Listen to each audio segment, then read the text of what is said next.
Sobat sahamku, ada berita bahwa tahun 2024 akan mengalami soft landing ekonomi setelah The Fed berhenti menaikkan suku bunga untuk menekan inflasi yang tinggi. Lantas situasi ekonomi seperti apa jika proyeksi ekonomi tahun depan dikatakan oleh pengamat ekonomi dengan istilah soft landing? Soft landing, dalam konteks ekonomi mengacu pada suatu situasi di mana perekonomian melambat dari pertumbuhan tinggi atau fase ekspansi ke tingkat pertumbuhan yang lebih moderat, tanpa jatuh ke dalam resesi. Soft landing umumnya dicapai melalui kebijakan moneter dan fiskal yang tepat untuk mencegah overheating atau gejolak ekonomi yang berlebihan. Jika proyeksi ekonomi untuk tahun 2024 menggambarkan soft landing, ini berarti para pengamat ekonomi percaya bahwa pertumbuhan ekonomi akan melambat dari tingkat yang tinggi pada tahun-tahun sebelumnya, tetapi tidak akan menyebabkan kontraksi ekonomi atau resesi. Beberapa ciri dari soft landing mungkin termasuk inflasi terkendali, pertumbuhan ekonomi yang menurun tetapi stabil, ketahanan sektor keuangan, ketenagakerjaan relatif stabil. Dalam kondisi soft landing, pasar saham biasanya mengalami perlambatan pertumbuhan tetapi tidak mengalami penurunan besar atau koreksi tajam. Beberapa sektor mungkin tetap menarik untuk diinvestasikan, sementara yang lain mungkin mengalami penurunan. Di bawah ini adalah beberapa sektor yang mungkin menarik dalam kondisi soft landing.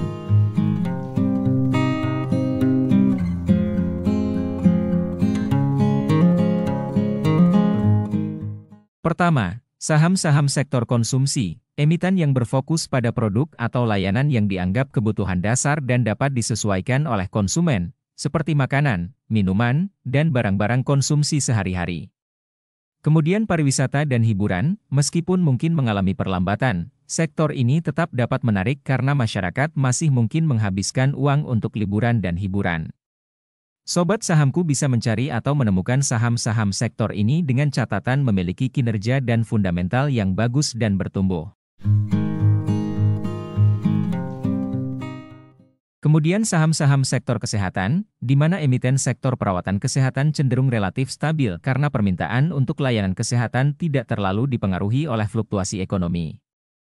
Kemudian sektor utilitas, saham-saham utilitas seringkali dianggap sebagai tempat yang relatif aman untuk berinvestasi karena permintaan akan listrik dan gas cenderung stabil. Kemudian saham-saham teknologi dan inovasi teknologi yang efisien biaya. Saham teknologi yang menawarkan solusi yang dapat meningkatkan efisiensi biaya bagi perusahaan atau individu dapat mempertahankan daya tariknya karena kemajuan teknologi seringkali memainkan peran kunci dalam pertumbuhan jangka panjang.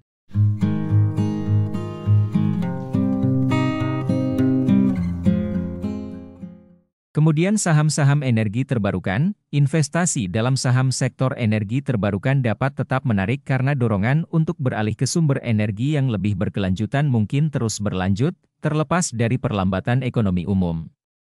Di samping itu saham sektor batubara masih dapat memainkan peran dalam penggerak ekonomi selama kondisi soft landing tergantung pada beberapa faktor, termasuk permintaan energi, kebijakan lingkungan, dan dinamika pasar global.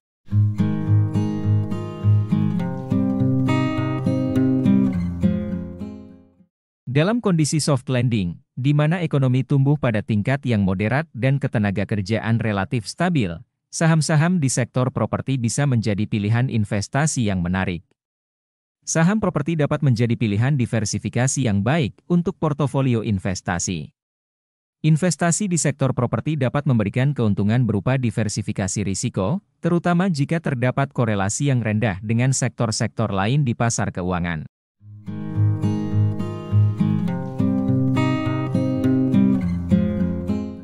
Sobat sahamku, sektor perbankan dapat memiliki kinerja yang beragam selama kondisi soft landing, tergantung pada berbagai faktor, seperti suku bunga, kondisi kredit, regulasi, dan dinamika ekonomi.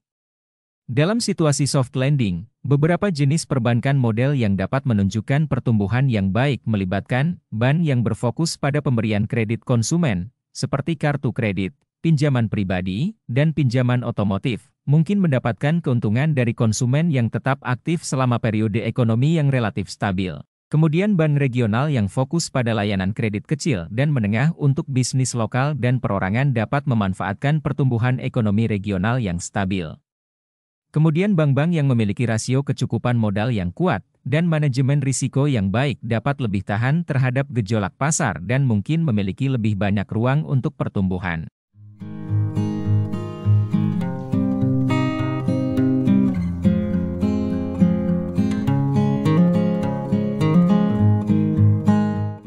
Demikian analisa saham-saham yang berpotensi mengalami pertumbuhan pada saat periode soft landing di tahun 2024 nanti. Sobat sahamku bisa mulai memilah-milah saham-saham mana yang menjadi incaran di tahun baru nanti. Tetap utamakan fundamental dan kesehatan emiten dengan manajemen risiko yang terkendali. Semoga bermanfaat. Salam investasi.